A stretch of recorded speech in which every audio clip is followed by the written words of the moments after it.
En cuanto a los mecanismos de transporte dentro de la membrana plasmática, los podemos dividir en dos grandes grupos, en los mecanismos de transporte pasivos y en los mecanismos de transporte activos. ¿Qué significa cada uno? Los pasivos no significa que la célula no hace nada o que la membrana plasmática, sino que significa que son gratuitos para el cuerpo, ya que no consumen energía.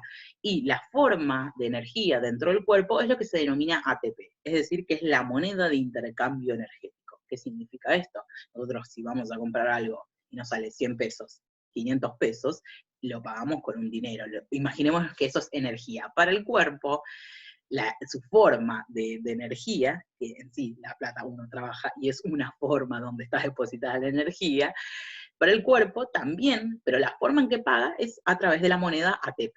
Estamos hablando, obviamente, imaginariamente. Este ATP lo vamos a estudiar bien en su determinada clase, lo que significa es adenosín trifosfato, y es una molécula que justamente obtenemos a través del alimento y se fabrica para utilizarse en todas las reacciones que necesiten energía. Entonces, los mecanismos de transporte pasivos no utilizan nada de energía, mientras que los mecanismos de transporte activos, imaginen, sí utilizan ATP. Entonces le salen mucho más caros al organismo que uno pasivo. Siempre el cuerpo va a tratar de ahorrar la máxima cantidad de energía que pueda.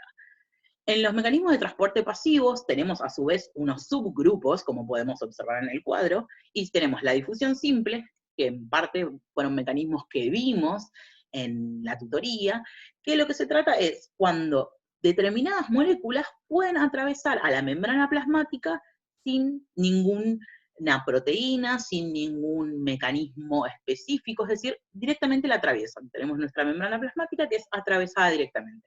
¿Y quiénes pueden hacer difusión simple? ¿O qué moléculas? Las moléculas de muy pequeño tamaño, las moléculas polares sin carga, y las moléculas liposolubles. Acuérdense que todo lo que es liposoluble, es decir, el lipídico, tiende a buscar irse del agua, porque son hidrofóbicos, por lo cual atraviesan fácilmente la membrana plasmática. También tenemos el agua en determinados casos, ya que el agua a veces puede pasar libremente y a veces no. En cuanto a la difusión facilitada, es otro tipo donde ya necesitamos algo que nos deje pasar estas moléculas, porque estas moléculas o tienen carga o son de mayor tamaño. ¿Y cuáles son las puertas que van a necesitar en la difusión facilitada? Son proteínas que pueden adoptar diferentes formas, y según esa forma que adopten estas proteínas, que son proteínas integrales, es decir, que atraviesan de un lado al otro la membrana, las podemos dividir en canales, en carriers o en cotransporte, que a su vez se va a dividir en otros tipos. Y después, otro de los mecanismos es la ósmosis, que era un mecanismo que estuvimos viendo anteriormente, que lo que habla es del movimiento del solvente. Acuérdense que el solvente es la sustancia que es capaz de disolver a otra. Es decir, por ejemplo, el movimiento del agua. En cuanto a los mecanismos de transporte activos, los mismos se caracterizan porque gastan ATP, es decir, consumen energía. ¿Y a quiénes van a transportar? Van a transportar a las moléculas mucho más grandes, a las moléculas cargadas, o cuando necesitamos transportar cosas que son muy grandes, es decir, muchas moléculas a la vez.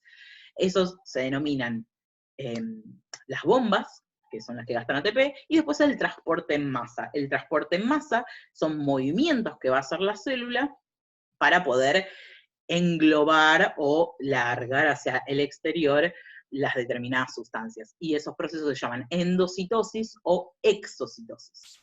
Endo significa dentro, cito es célula, o sea, dentro de la célula, y exo, recuerdan que el prefijo ex significa fuera, como fuera los ex.